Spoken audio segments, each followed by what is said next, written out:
Olá, tudo bem? Meu nome é Sérgio Carcache e sou professor de Direito Tributário.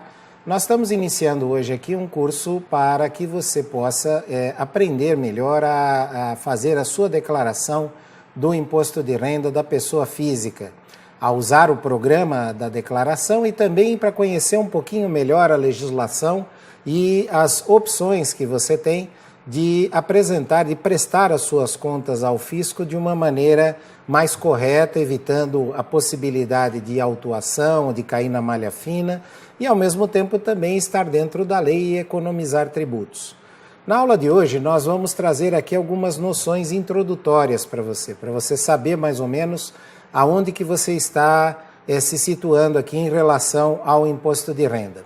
Por isso, a gente traz aqui para vocês as chamadas noções introdutórias. As noções introdutórias, noções gerais a respeito do imposto de renda, a primeira delas, eu vou comentar um pouquinho para vocês a respeito da noção de renda e proventos de qualquer natureza. São as duas formas de tributação que a gente tem no imposto de renda da pessoa física. O imposto de renda ele incide sobre renda e ele incide também sobre proventos de qualquer natureza. Qual é a diferença básica entre as duas coisas? Renda é entendido, de acordo com a nossa legislação, como sendo o acréscimo patrimonial que um contribuinte recebe como fruto ou do trabalho ou do capital. Então, todo ganho, todo dinheiro que alguém ganha, que ele obteve a partir do trabalho ou do capital, será considerado como renda. Então vamos aos exemplos aqui. A renda ela pode aparecer na forma de ganhos auferidos pela pessoa porque trabalhou. O trabalho vem a ser, portanto, remunerado, né? Existe aquela verba remuneratória que você vai receber pelo trabalho que você desempenhou. Se você é um empregado de uma empresa, você tem uma carteira assinada, é um trabalhador, você vai receber um salário. Se você trabalha para o governo, você tem lá vencimentos ou tem subsídios. Isso também é remuneração, também é tributado pelo imposto. Se, por outro lado, você é um trabalhador autônomo e você recebe comissões, por exemplo, então a comissão é também tributada na forma de renda, porque ela é a verba remuneratória que você recebe como consequência do seu trabalho. E sendo, portanto, um dinheiro que você ganhou, ele estará sujeito à incidência do imposto de renda. Um outro exemplo ainda que a gente pode citar são os honorários, que são pagos a médicos, advogados, contadores, também se chamam honorários. Os honorários, eles são pagamentos remuneratórios em virtude do desenvolvimento de um trabalho profissional ou técnico profissional. O advogado que defende um cliente e ganha honorários estará ganhando renda. E aí será tributado pelo imposto de renda por esse motivo, por esta condição. Então a renda será todo produto do trabalho. Pode acontecer que esse trabalho veio por força da exploração também de um capital. O trabalhador é dono do meio de capital e o emprega para trabalhar. Por exemplo, o taxista, que é dono do próprio táxi e que faz corridas. Ou então aquele indivíduo que é dono do carro e vai trabalhar para o Uber, né? Então, o Uber, ou Cabify, ou outros tipos de serviços assemelhados. Ele tem o capital, que é o carro, e ele emprega esse capital e sobre ele vai realizar uma atividade de prestação de serviços. Nesse caso, nós temos a combinação do capital e também do trabalho. Isso gerando ganhos, gerando renda para esta pessoa, será tributado também pelo imposto de renda. Pode acontecer também que os ganhos sejam oriundos da exploração de um capital. Capital aqui entende-se como sendo qualquer bem, qualquer numerário que essa pessoa possui em acumulação. Portanto, aqui não estamos mais falando de trabalho, nós estamos falando de bens patrimoniais. É aquele indivíduo, por exemplo, que tem um automóvel e resolve alugar esse automóvel para uma outra pessoa. Tem gente hoje, inclusive, que faz isso, até aplicativos na internet que permitem esta possibilidade, não somente no Brasil, como fora do Brasil. Esse tipo de atividade, o indivíduo não dirige o carro, ele apenas empresta o seu carro a terceiros e recebe um pagamento em troca disso.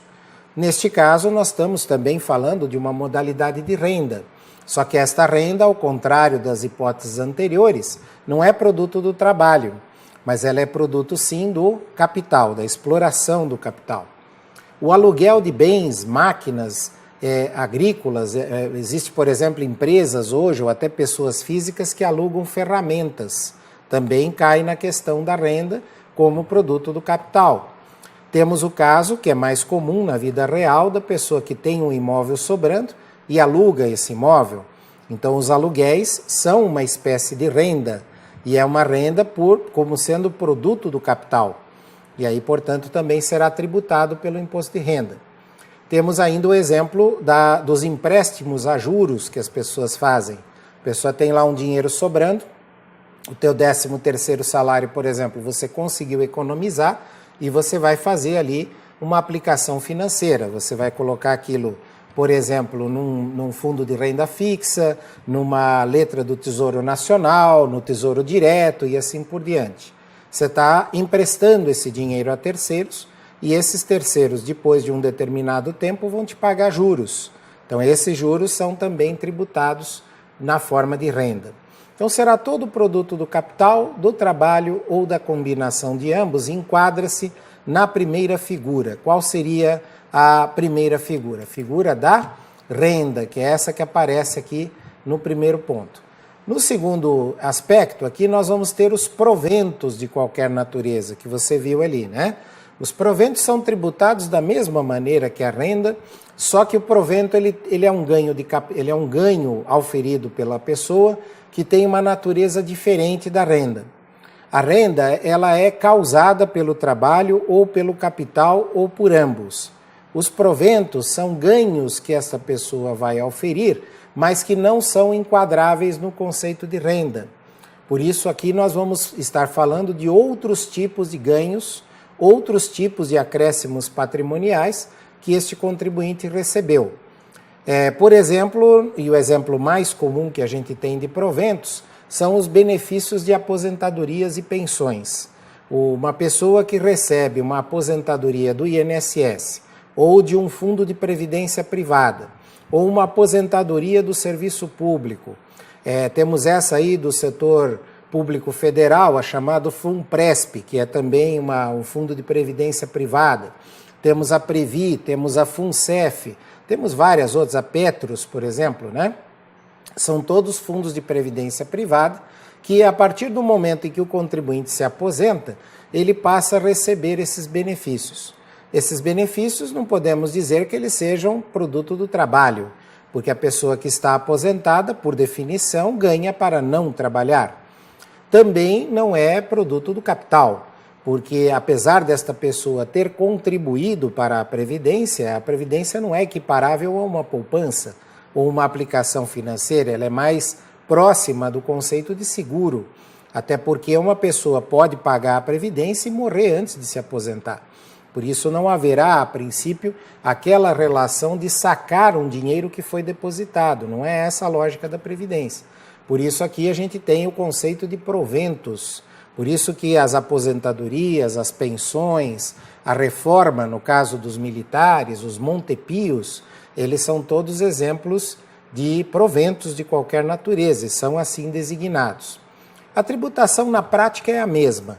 Utiliza-se a tabela progressiva, estão sujeitas a ajuste anual, na verdade é tudo a mesma coisa, apenas a diferença é de natureza conceitual. Então essa é uma primeira noção que eu queria passar para vocês. Uma outra noção que nós precisamos te explicar aqui é acerca da competência da União. O imposto de renda é um tributo federal, isso que significa que ele é igual em todo o Brasil.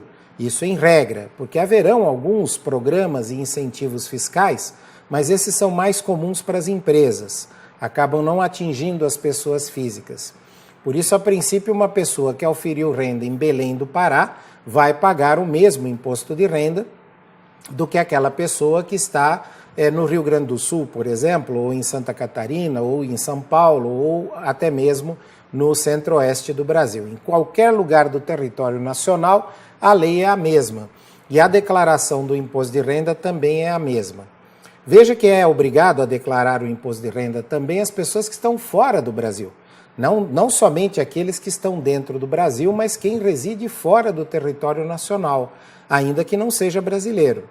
Um estrangeiro, por exemplo, que reside fora do Brasil, mas que aufere rendas dentro do território nacional ou a partir do território nacional, sujeita-se também à legislação do imposto de renda. Isso, a esta característica é dado o nome de extraterritorialidade do imposto de renda, porque ele acaba alcançando também rendas ou pessoas domiciliadas fora do território nacional. Por isso, vamos mostrar isso para você no momento oportuno, que existe ali a possibilidade de você declarar rendas ou proventos auferidos no exterior. Possibilidade não, obrigação, inclusive, né? É obrigatória a declaração destas situações. Então, essa é uma característica, né, que vamos encontrar. O órgão que vai fazer a fiscalização do imposto de renda é a Receita Federal do Brasil, né? E é um órgão federal, não por coincidência, mas porque o imposto ele é um imposto federal. Agora, se você é servidor dos estados ou municípios, o seu imposto de renda retido na fonte, na sua folha de pagamento, vai para o seu empregador. Então, se você, por exemplo, é servidor do município de São Paulo, o imposto de renda que é retido no seu contra-cheque não vai para a União. Ele fica no próprio município de São Paulo, na forma de uma renda, né, a favor do município de São Paulo, é a arrecadação do município.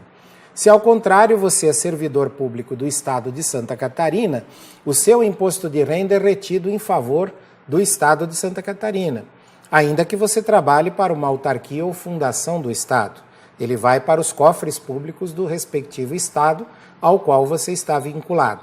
Isso acontece apenas para os servidores da administração direta, autarquias e fundações.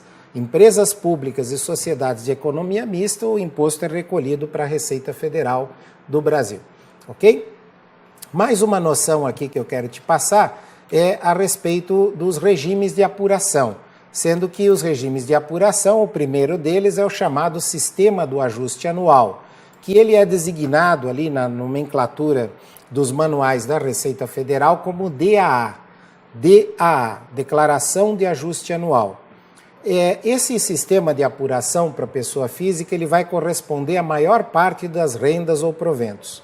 A maior parte das rendas recebidas pelos contribuintes, elas têm dois momentos de apuração complementares. O primeiro deles é feito no momento em que é recebido o valor. Então, naquele mês em que a pessoa recebeu aquele pagamento, ele vai fazer o recolhimento do imposto correspondente.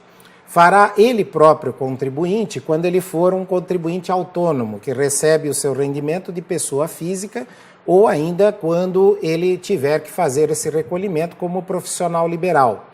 Nesse caso, ele vai usar o programa gerador do Carnê-Leão, que é um dos programas que a Receita Federal do Brasil oferece aos seus contribuintes ou aos seus clientes. Essa é uma forma. A outra forma que ocorre é a fonte pagadora. Se é uma pessoa jurídica que está pagando a renda, ela é obrigada a fazer o cálculo e o recolhimento do imposto em nome da pessoa física.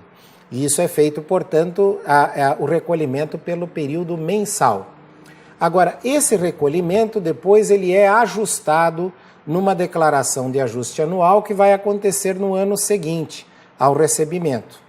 Então, por exemplo, se nós estamos no ano de 2019, nesta declaração agora nós estaremos incluindo valores e imposto pago também de 1º de janeiro de 2018 até 31 de dezembro de 2018. É o ano calendário de 2018 que vai ser levado em consideração na declaração de 2019.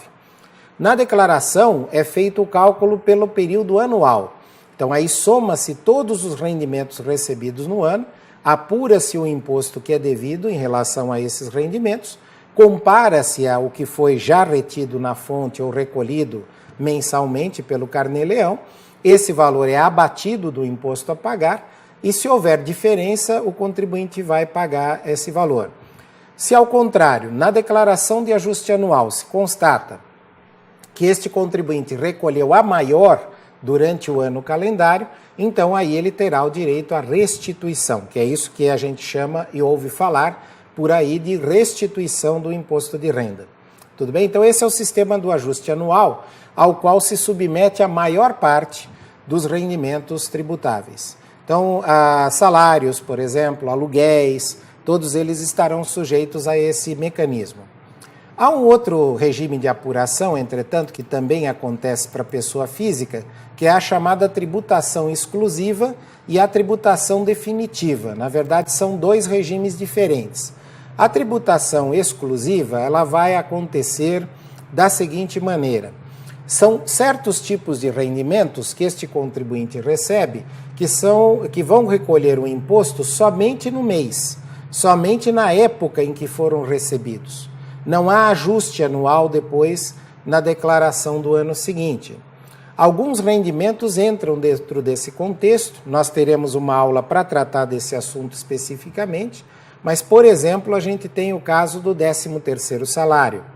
Também enquadra-se aqui os rendimentos auferidos em aplicações financeiras, que são rendimentos também recolhidos por tributação exclusiva. Já a tributação definitiva, ela é muito parecida com a exclusiva, mas ela é dedicada para a apuração de ganho de capital, que é aquela renda que vai acontecer quando alguém aliena um bem que lhe pertence. Quando você vende um carro, quando você vende uma casa, quando você vende cotas de sociedade e aufere um rendimento a partir dali, você passa a ter então uma renda.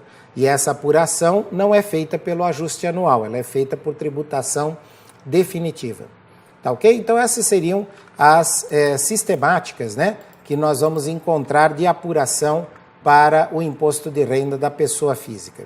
Bom, essas eram as noções gerais que eu queria te passar. Agradeço muito a sua atenção, espero que esta aula introdutória tenha esclarecido alguns pontos para vocês e convido vocês a acompanhar o restante do nosso curso aí, né, onde nós vamos então, passo a passo, analisar detalhes da nossa legislação do imposto de renda. Um grande abraço e até mais.